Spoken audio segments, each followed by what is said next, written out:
You might be forgiven for thinking this is a 60s holiday camp. It's not.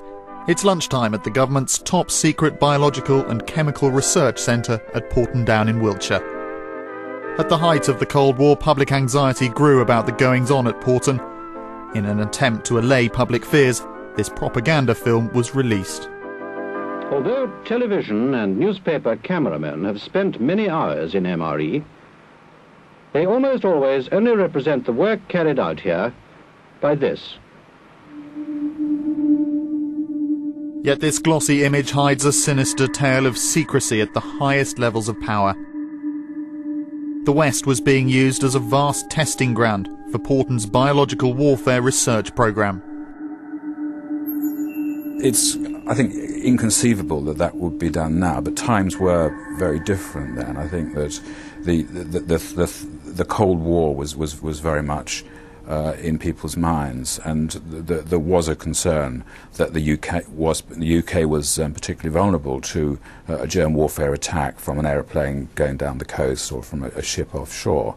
And they really wanted to understand something about how the bacteria spread and what the extent of the threat was. And was it just going to be people in a very small area, or would in fact people over the whole of the south of England be potentially at risk of being infected with a germ warfare agent? A huge test programme was carried out by Porton Down scientists, sanctioned by government. One series was carried out in the 1960s off the Dorset coast near Weymouth. 2 types of bacteria were sprayed from a modified ship, the Ice Whale. One, known as Bacillus glabigii, or BG, simulated anthrax. The other was E. coli. If you got close to the ship, you'd be able to see the mist, but away from it you wouldn't be able to see at all. The spraying was done always at night, because otherwise the sunlight would have killed the E. coli. The BG was in spore form, so the sunlight wouldn't kill that. That was almost sort of armour-plated. So all the attacks, and that's what they were simulated attacks, occurred at night. Of course, the state in a democracy is meant to serve the people rather than the people serve the state. And we have more democratic political culture now that allows the kind of questions that you're asking to be asked. And when there's no transparency, when there's no accountability, then people in these situations find it very tempting to abuse their power and simply assume that they know best. It's pretty obvious that we do need to know how to defend the country. I have no problem with that whatsoever. I do have a problem with experiments being carried out in public areas, without public knowledge, with no independent safety oversight. As the 60s ended, Porton Down's testing programme became more ambitious and spread from sea to air. After they'd done the experiments of the large-scale releases from the Ice Whale, they wanted to scale those up, and they had a Canberra bomber which they modified so it would hold very large amounts of bacteria, up to about 1,000 gallons, and would spray that from the aeroplane as it flew low across part of the UK. Throughout 1967, the dual-purpose bomber used as its target RAF Tarrant Rushden in Dorset.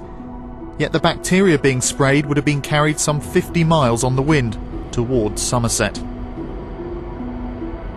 I don't think they were any different from the experiments from the Ice Whale, because they were using the same bacteria, the E. coli mixed with the Bacillus glabigii, and the amounts that were released were similar to the amounts from the Ice Whale, although they did intend from the documents to build up to larger releases.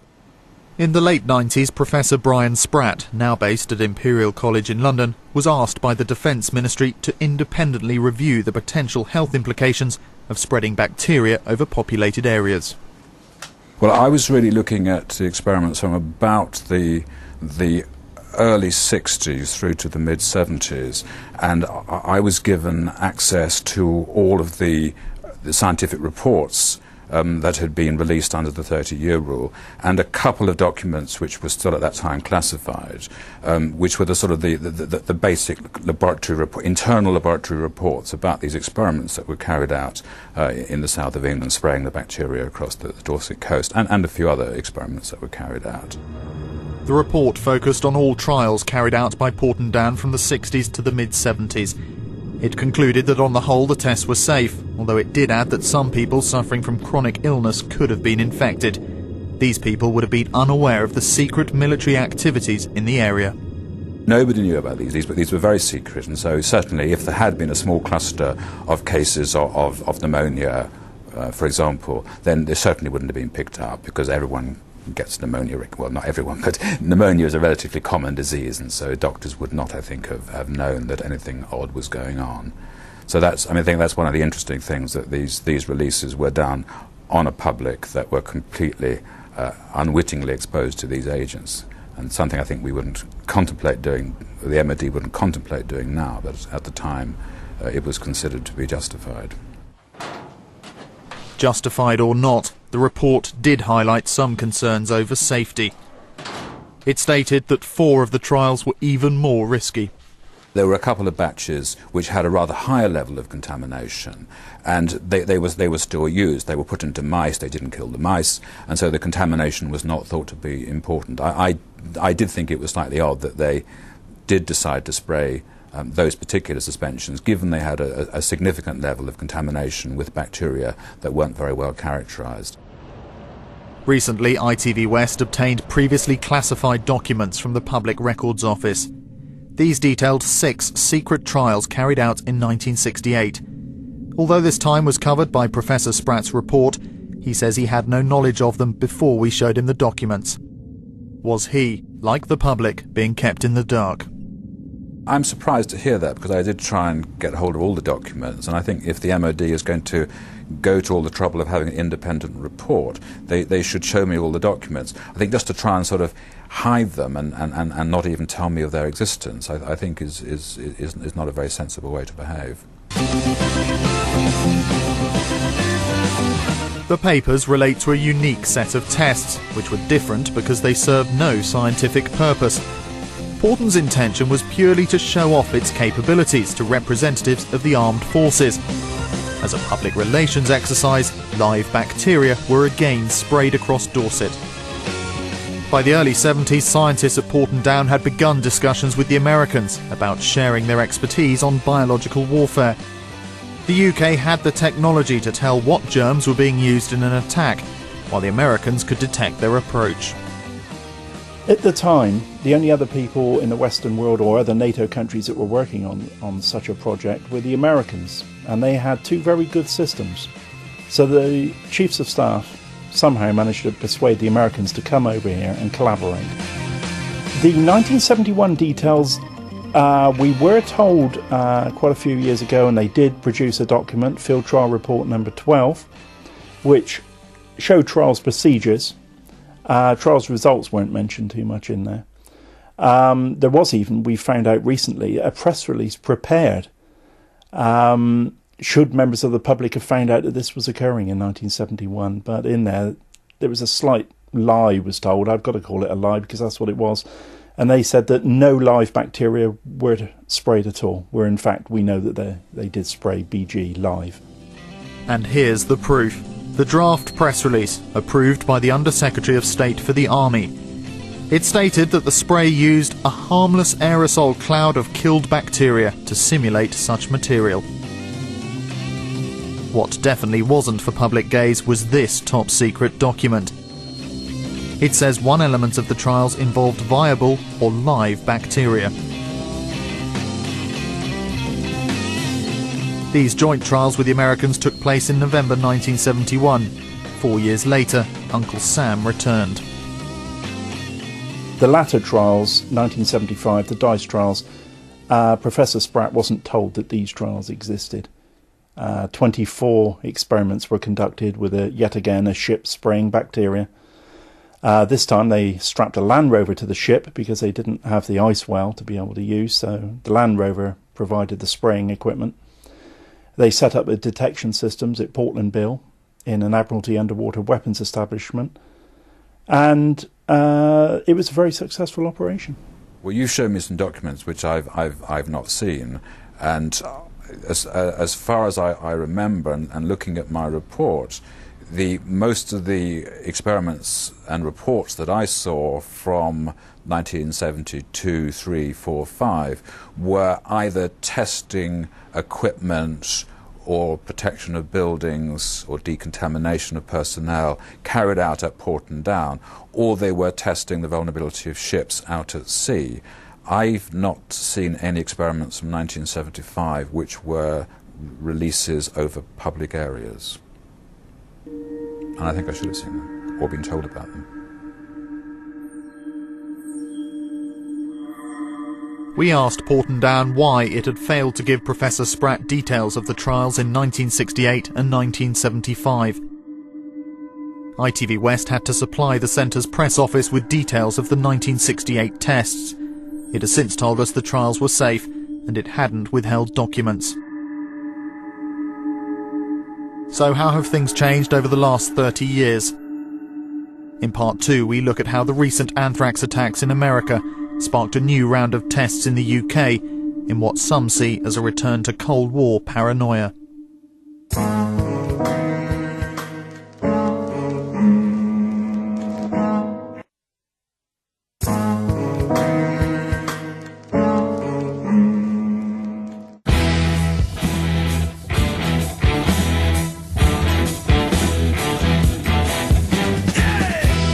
During the Cold War, the UK braced itself for attack from its communist enemy, the Soviet Union. Levels of paranoia were high.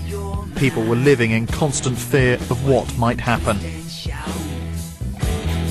Scientists at Porton Down's Research Centre in Wiltshire embarked on numerous biological and chemical trials in a bid to be ready for what many thought would be World War III.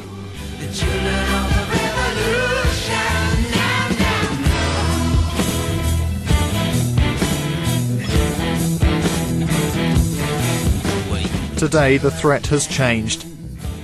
It now comes from terrorist organisations rather than from nation-states. The government is still fighting a propaganda war. Only this year, booklets were delivered to every household in the country, advising of what to do in an emergency. In terms of the probability of being killed by a terrorist with a biological weapon, it's almost infinitesimally small. Let's put it this way: if you think there's useful information on that leaflet about how to protect yourself, then the most dangerous thing you could do is cross the road to get that leaflet, because the probability of being killed by a car while doing so are vastly, vastly higher. It's just extremely unlikely that such a threat could be acted upon. And it does raise the question, why then is the government delivering these leaflets? Partly it's just covering itself. There's an element of saying, well, if an attack does happen of any kind, and it's unlikely to be a biological one, then they can say, well, we did something. No one can say we did nothing and didn't prepare. But how prepared are we? Emergency services carried out a mock chemical attack in Birmingham a few months ago. 2,000 volunteers took part. Had they been victims of a genuine attack, they'd probably be dead. Emergency services took 4 hours to treat them and conceded that lessons must be learnt. So are we seeing a return to Cold War paranoia? Is there really a threat, or is it simply government spin? Governments gain politically from atmospheres of fear and paranoia about external threats, and I'm not saying they're doing this deliberately to stir people up, but that is the effect of it. People start to think, oh, if it's this scary and dangerous, then we'd better trust the government, we'd better hand power to the government, we'd better stop questioning the government, maybe they do know best. Whether it knows best or not, one thing that is clear is that the government today is scrutinised more than it's ever been by the population at large. 3 years ago, following a spate of anthrax incidents in the United States, London suffered its first alert at the stock exchange. 13 people were taken to hospital following the scare, which turned out to be a false alarm.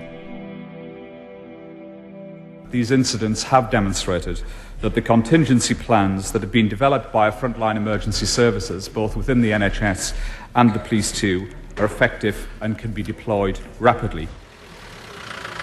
This prompted action here by the Royal Mail in 2001. One of the UK newspapers reported that the Health and Safety Laboratory were conducting tests in sorting offices using live bacteria to simulate an anthrax attack. They would simulate by using BG, anthrax spores being sent through the mail. The sorting offices worked as normal. All the post office workers were informed, and informed consent was obtained from them. And obviously, as the sorting offices worked normally, the mail that everyone received would have had a small amount of BG on it.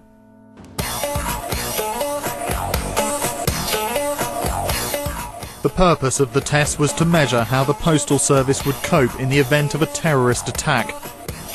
The Communication Workers Union, which represents the interests of postal workers, is worried about the contingency plans in place to protect employees and the public.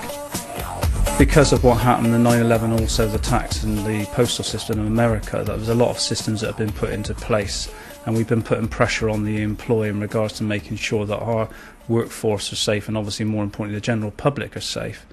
But taking that into context, we're also very, very concerned that because of the pressure within Royal Mail, with the workload, etc., that we believe that some local managers, if there is a suspect package, would put it to one side, and our members and the workforce would have to carry on working. We've had some instances in the last 2 years where that's actually taken place. Obviously we've got some concerns in regards to the systems that have been put into place, because in May of last year there was a suspect package delivered to the union office, the regional office, and it met all the criteria of a suspect package where there was no postage paid, it was bulky, and it met all the criteria about it should have been pulled out at its source, and yet it went through a mail centre and delivery office and actually turned up at a point of delivery. Subsequently it was then passed to the police, and I've been informed by fellow colleagues that there was no systems in place by the Avon and Somerset Police to deal with that.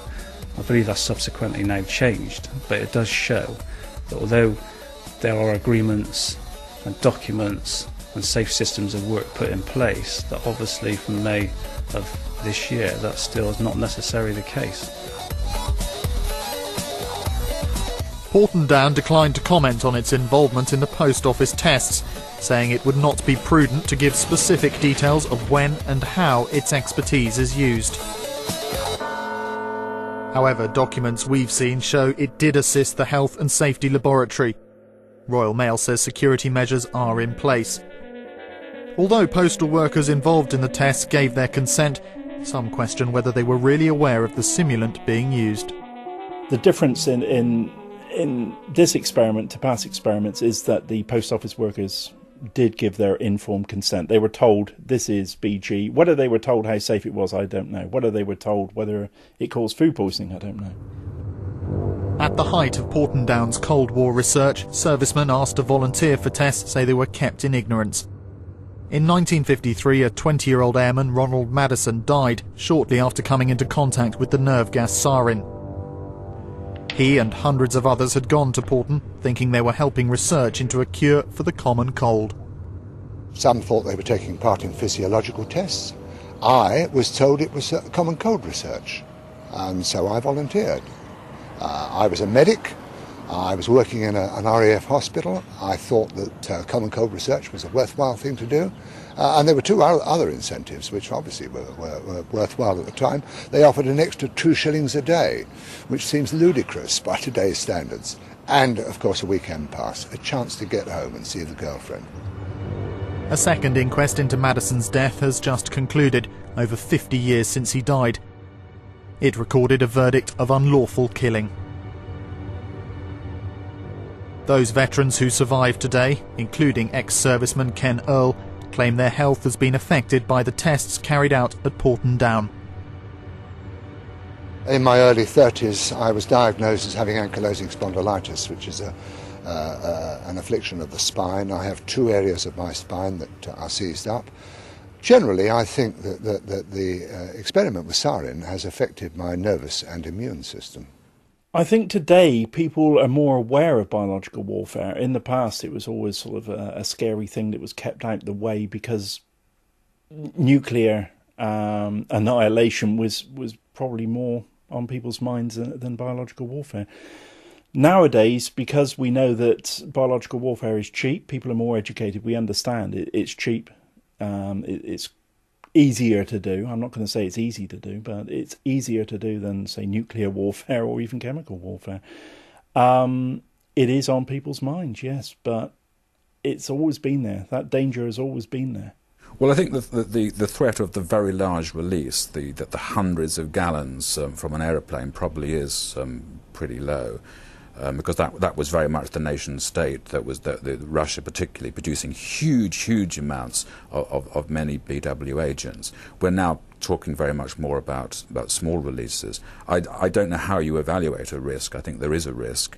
I think it's probably over-exaggerated in America. I suspect the risks here are judged in a slightly more rational and calm way than in the States. I think there is a risk. I wouldn't like to say what the risk was, but I think the risk is mainly of fairly small-scale releases of some of these BW agents.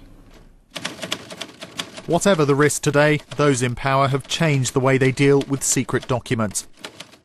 As we've seen from papers released after 30 years, what goes on behind closed doors is often very different from what the public is told. Actually, one of the recent innovations in government has been post-it notes. These are regarded as incredibly valuable by those in government because you can have the document, you can stick a post-it on, and the job of the person who receives the document is to read the post-it and bin it.